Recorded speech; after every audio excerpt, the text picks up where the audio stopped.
রোমিন Farhana the iron lady, যিনি মনে করেন উনি পুরুষের চেয়ে কোনো অংশে কম না, উনি সম্প্রতি উনার ফেসবুকে একটা পোস্ট দিচ্ছেন হাসনাত আব্দুল্লাহকে নিয়ে। সেখানে হাসনাত আব্দুল্লাহর কয়েকটা ছবি দিয়ে উনি বলতেছেন, এইটা ওই ফকিনীর বাচ্চাটা না যে আমাকে আওয়ামী লীগ বিষয়ক সম্পাদক বলেছে।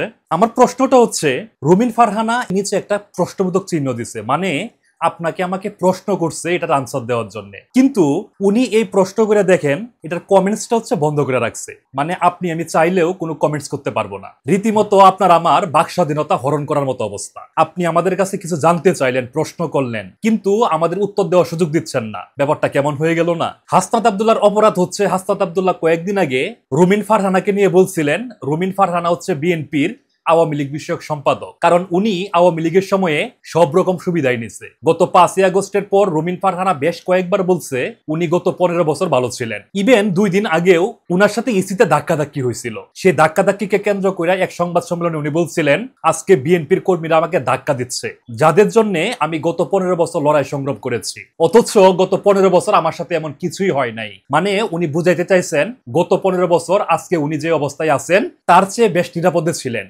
এর আগেও রোমিন ফারহানা বলছিলেন, আজকে আমি ঘর থেকে বাইর হইতে ভয় পাই। গত 15 বছর আমার সেই ভয় কাজ করে নাই। উনার ভয় কাজ করবে কেমনে?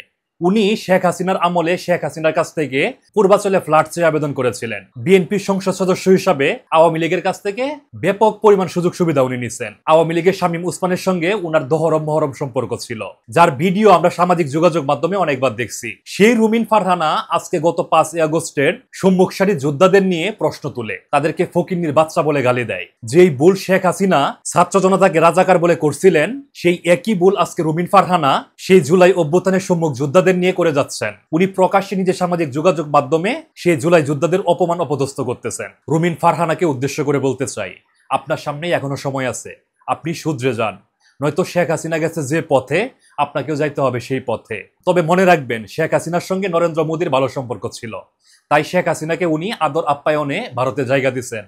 আপনার সঙ্গে কিন্তু ভারতের ভালো সম্পর্ক না, আপনি কিন্তু ভারতে গিয়েও জায়গা পাবেন না। সুতরাং এরকম মন্তব্য করার আগে ভেবেচিন্তে মন্তব্য করেন। আর যদি মনে করেন যে আপনি সঠিক জায়গায় আছেন, আপনি সঠিক বলছেন, তাহলে আপনার কমেন্টসটা অন করে দেন। তারপর দেখেন আপনি যে প্রশ্ন করছেন সেই প্রশ্নের উত্তর কি আসে। ধন্যবাদ সবাইকে।